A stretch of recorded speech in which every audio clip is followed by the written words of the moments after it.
안녕하세요, 가치현입니다. 3월 15일 금요일 국내 시장이 마감되었습니다.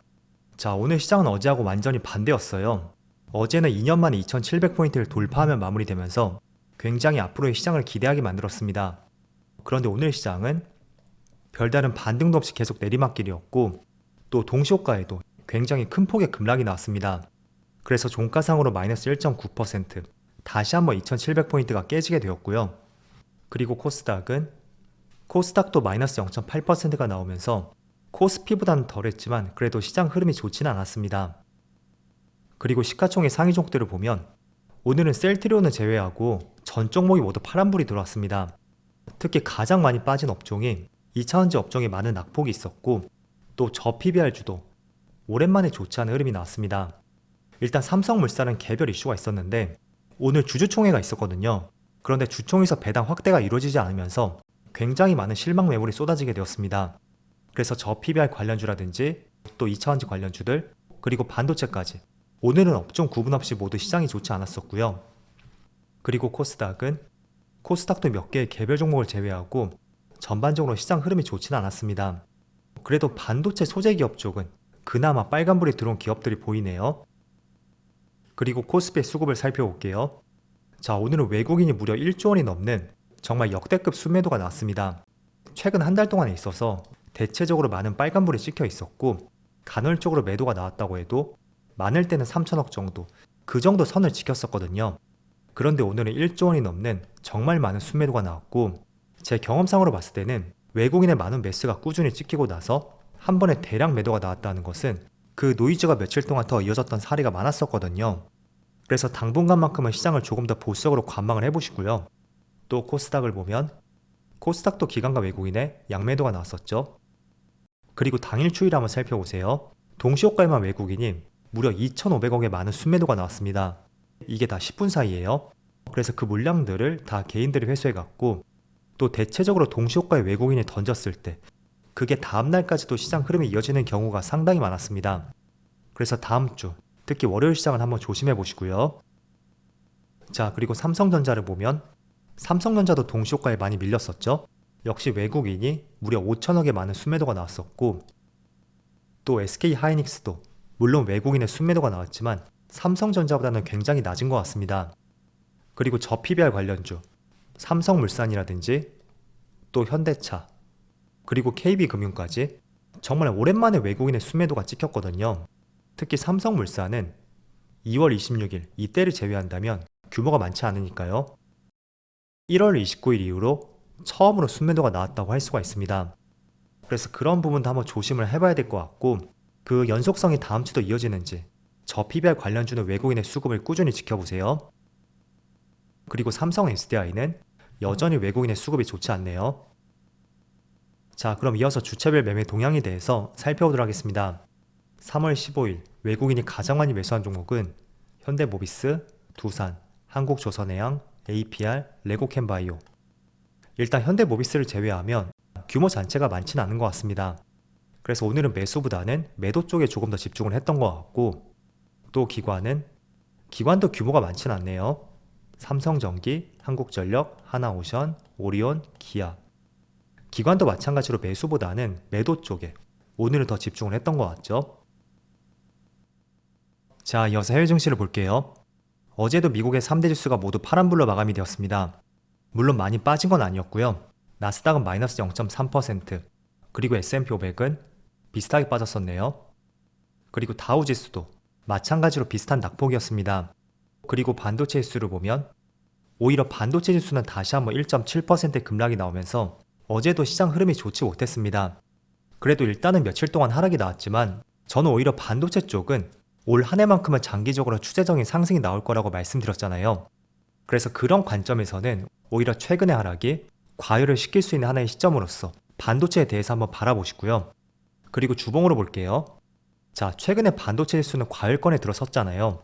그런데 여전히 지금도 과열권에 있고 조금 더 식히는 과정이 필요할 것 같습니다. 그래서 개인적으로 지금의 위치에서는 빠른 반등보다는 과열을 시키는 시간이 꼭 필요할 거라고 말씀드리겠고 이게 나스닥이라든지 S&P 500 모두 동일하게 적용이 될 거예요. S&P 500도 과열권이죠. 그리고 과거의 주봉상으로 볼 때도 과열이 되었을 때는 어김없이 식히는 과정이 발생이 되었고 지금도 동일하게 시장을 보시면 좋을 것 같습니다. 그래서 작년 중반이라든지 이때도 몇 개월 정도 조정이 있었고 이때도 과열권이 들어오고 나서 주가는 조정이 나왔습니다. 물론 이 당시에는 과열권에 들어왔다고 해도 주가에 상승이 나왔어요. 물론 과열에 들어왔기 때문에 주가는 하락이 나온다. 그걸 수학적으로 동일하게 매칭할 수는 없습니다. 그렇지만 여러 가지 종합적인 시황들을 살펴본다면 지금은 올해 금리 인하에 대해서 기대감이 선제적으로 반영이 되었고 또 직전의 고점을 돌파하면서 신고가를 달성했다. 그런 경우들을 생각해 본다면 충분히 주가의 기간 조정이 발생이 될 수도 있습니다. 그래서 지금은 시장 분위기가 괜찮은 만큼 저는 개인적으로 많은 가격 조정보다는 약간은 출렁대면서 주가의 기간 조정이 나오지 않을까, 거기에 조금 더 가능성을 두고 있고요. 또 사실 이런 경우만 된다고 해도 국내 시장을 투자하는 데 있어서 그렇게 큰 어려움은 생기지 않을 것 같습니다. 자, 일단은 오늘 시장 흐름이 그렇게 썩 좋지 못한데 전날에 미국의 엔비디아가 다시 한번 어제 4% 급락이 났었고 또 테슬라도 무려 3.7% 급락이 났습니다. 그리고 최근에 2차전지와 관련해서 제가 어떤 식으로 대응해야 되고 또 어떻게 시장을 바라봐야 되는지 그 점을 계속 강조를 해드리고 있거든요. 그런데 어제 영상 댓글에서는 테슬라와 2차전지의 상관관계가 많이 줄어들었다는 의견을 주신 분이 계시더라고요. 물론 다 틀린 말은 아닐 수가 있죠. 하지만 제가 바라보는 관점은 일단은 반도체도 그렇고 2차전지 그리고 바이오 업종들 모든 업종들은 업황이 있습니다. 그런데 그 업황을 참조하기 위해서는 항상 대장주가 어떻게 움직이는지 그걸 참조할 수 있다면 그 업황에 대해서 굉장히 쉽게 이해를 할 수 있다는 거예요. 그래서 테슬라 같은 경우에도 지금 하락 추세에 있고 이 추세를 돌파하지 못했다는 것은 단순히 테슬라의 주가만 보더라도 2차전지 업황은 좋지 못하구나, 그렇게 우리가 정리를 해볼 수가 있는 것입니다. 그리고 반도체의 대장, 전 세계 글로벌 반도체 기업들이 상당히 많죠. 하지만 거기에서도 우리가 대장주로 꼽아볼 수 있는 것은 대만의 TSMC라든지 또 미국에서는 인텔이라든지 엔비디아 이런 종목들이 있고 또 삼성전자도 꼽아볼 수가 있습니다. 자, 그런데 삼성전자의 주가 흐름을 보면 주봉상으로 보더라도 2년 동안에 주가가 내내 빠지기만 했었고 그 추세가 본격적으로 돌아선 시점은 22년 하반기에서 작년 초쯤, 그때 본격적으로 주가의 추세가 반전이 되었거든요.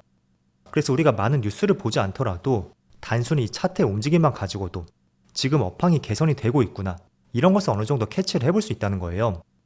그래서 그 업황은 단기간에 돌아설 수 없는 만큼 제가 항상 주봉을 가지고 22평선을 돌파하는지 첫 번째로 그 점을 강조해드린 것이고, 또 빠지게 된다면 직전 저점을 이탈하지 않는다면 추세가 반전될 가능성이 있다, 그렇게 강조를 하고 있는 것입니다.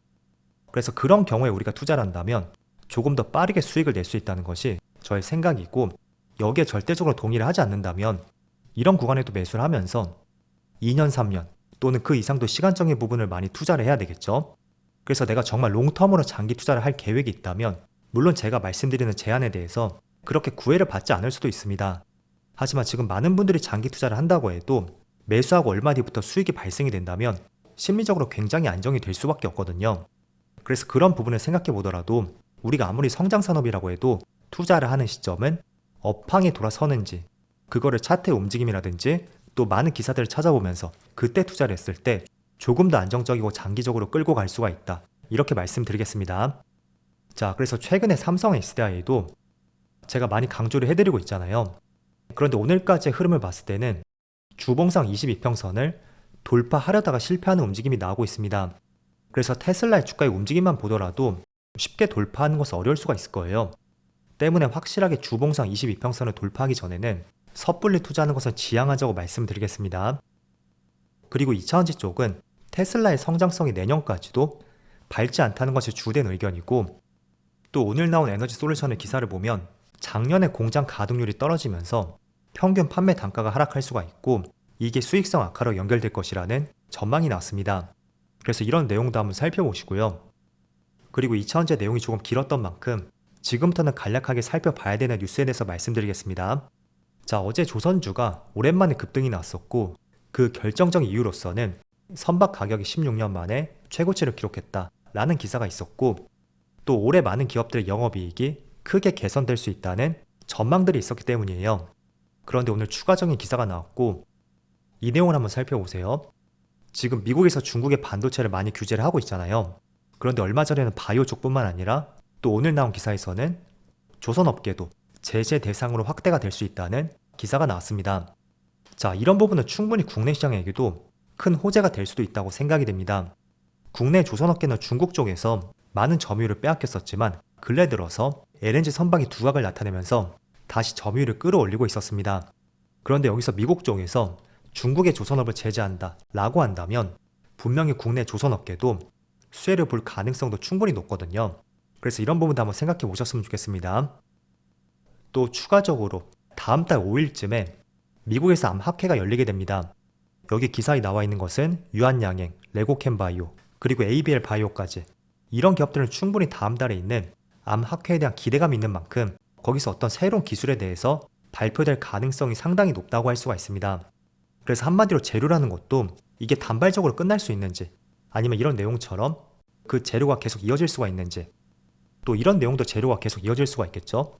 그 재료의 연속성을 생각해 보는 것이 굉장히 중요하다고 말씀을 드리겠습니다. 그래야 우리가 후속 매수세도 기대를 해볼 수가 있고 주가의 하락보다는 상승 쪽에 조금 더 무게를 실어볼 수가 있잖아요. 그래서 내가 어떤 재료를 봤을 때는 그 재료가 단발적인가 아니면 조금 더 연속성이 있는지 이런 부분은 꼭 나눠서 생각해 보는 것을 권장해 드리겠습니다. 자, 어제 다시 한번 코스피가 2700포인트를 돌파했지만 오늘 또 1% 하락이 나오면서 결국에는 2700포인트를 돌파하지 못했습니다. 이게 주봉상의 차트예요. 그래도 어쨌든 지금 계속 두드리고 있는 만큼 조만간에 확실하게 돌파할 수 있기를 같이 한번 기대해 보면서 오늘 영상 마치도록 하겠습니다. 자, 그럼 한 주 동안 정말 수고 많으셨고요. 저는 다음 주 영상에서 다시 찾아뵙도록 하겠습니다. 모두 즐거운 주말 되세요. 감사합니다.